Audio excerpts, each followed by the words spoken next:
de la tormenta a la prisión preventiva. Les cuento un poco para ir a la historia. Si uno quiere, digamos, escudriñar en la historia del garantismo, yo les recomiendo, tienen que investigar a Cesare Beccaria. Muchas de las ideas sobre limitación al poder punitivo estatal en el ámbito sustantivo y en el ámbito procesal vienen ¿de quién? De Cesare Beccaria.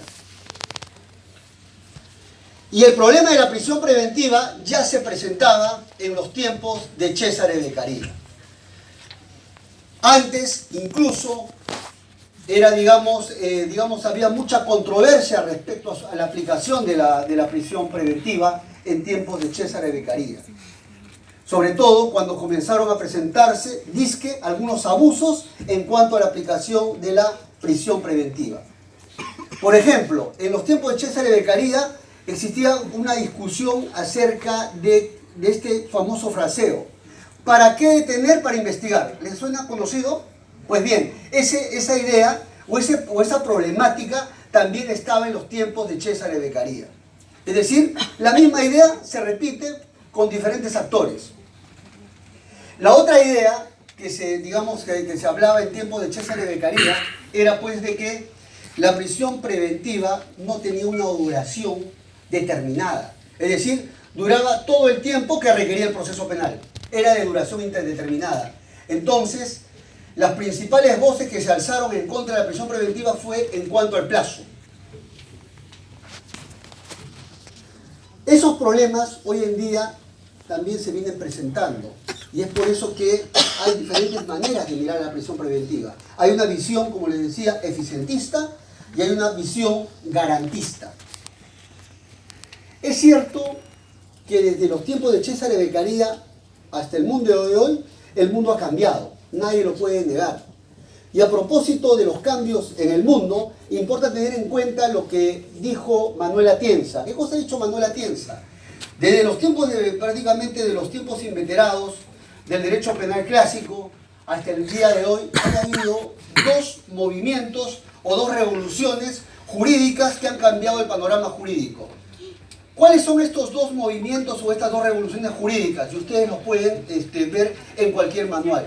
Lo primero es la importancia que adquieren los derechos fundamentales de la persona, los derechos humanos.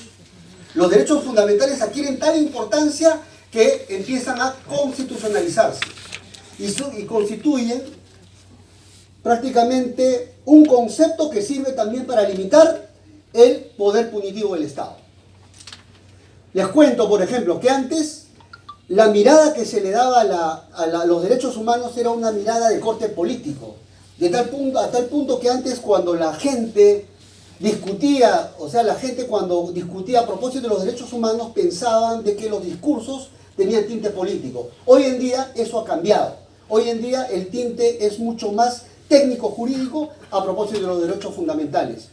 Ese es un gran movimiento que ha revolucionado el derecho penal y lo ha hecho cambiar y ha servido para limitar el poder punitivo estatal. Y el segundo gran movimiento, señores, para limitar el poder punitivo estatal viene a ser el tema de la argumentación jurídica. Es decir, antes la autoridad cuando emitía decisiones no tenía la obligación de fundamentar o de motivar las razones de la decisión, por ejemplo, de una medida coercitiva como la prisión preventiva. Hoy en día sí existe un mandato constitucional respecto a la motivación de las decisiones judiciales, sobre todo cuando restringen derechos fundamentales. Y es por eso que el tema de la argumentación comienza a cobrar importancia. Es decir, la autoridad cuando va a aplicar una medida restrictiva como la prisión preventiva debe exponer las razones de hecho y de derecho de la decisión. Es decir, hay dos movimientos sobre el tema. Volviendo, sobre las dos miradas. Las dos miradas es que hay una mirada eficientista, en donde por encima de todo, debe privilegiarse la persecución del delito a fin de que no haya impunidad. Esto es lo que se denomina el derecho penal del enemigo, la tercera velocidad del derecho penal. Pero por otro lado, tenemos una visión mucho más garantista, en donde ya frente al ejercicio del poder punitivo estatal se busca ya limitar el poder punitivo estatal. Por ejemplo, se comenzaron a regular las instituciones jurídicas como la prisión preventiva, a tal punto que se comenzó a acuñar esta idea de que medidas coercitivas como la prisión preventiva deben ser aplicadas de manera excepcional, en la medida en que se cumplan con sus presupuestos y sean debidamente proporcionales. De tal suerte de que la utilización de la prisión preventiva debe utilizarse como última ratio, cuando las demás medidas alternativas no funcionan para garantizar el éxito del proceso.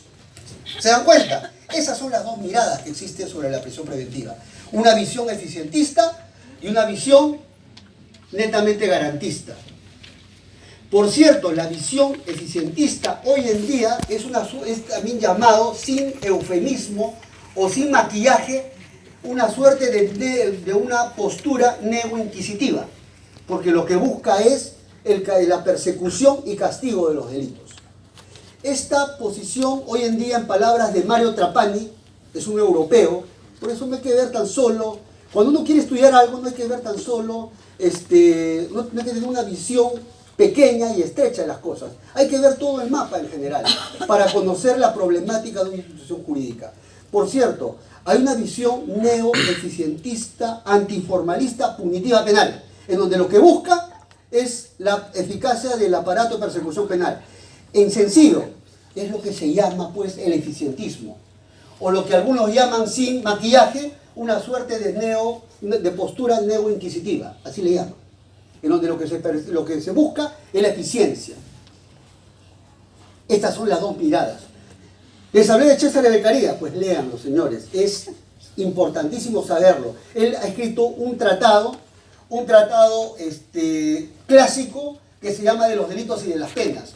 Los grandes teóricos de derecho han dicho de que este es un libro clásico singular. No solamente es un clásico, sino que además es un clásico singular. ¿Por qué? Porque Beccaria le dijo cosas a la gente de su tiempo, pero también esas ideas nos siguen diciendo cosas a nosotros respecto a los mismos problemas que se presentaron en su tiempo. ¿Por qué? Porque se repiten el día de hoy.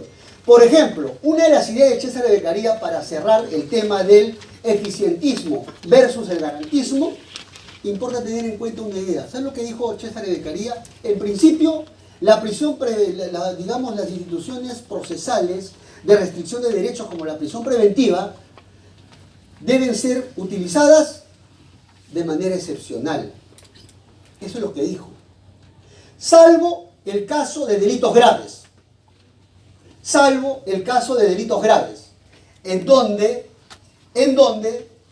prácticamente la regla general debe ser la medida de restricción de derechos.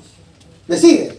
Es decir, Cesare Beccaria ya hablaba acerca de una división entre los delitos comunes y los delitos graves, y decía que el tratamiento de ambos es distinto. Por ejemplo, cuando estamos frente a delitos comunes, se entiende que el uso de la prisión preventiva debe ser, ¿qué cosa? Excepcional. Como último recurso para garantizar el éxito del proceso. Pero ojo, si estamos frente a delitos graves, él hablaba de delitos graves, cuando hablaba de delitos graves se entiende que eran delitos que ponían en peligro todo el sistema, todo el aparato social y todo el sistema jurídico. Por ende, en esos casos, se decía, la regla se invierte. En esos casos, los mecanismos coercitivos y las instituciones jurídicas de carácter sustantivo y procesal deben ser utilizados de manera más prolífica para buscar el eficientismo. Es lo que decía. Hoy en día, si le preguntáramos, ¿qué piensas tú, Cesare Beccaria, a propósito de los delitos de investigaciones seguidas contra organizaciones criminales? Pues bien, habría que aplicar esta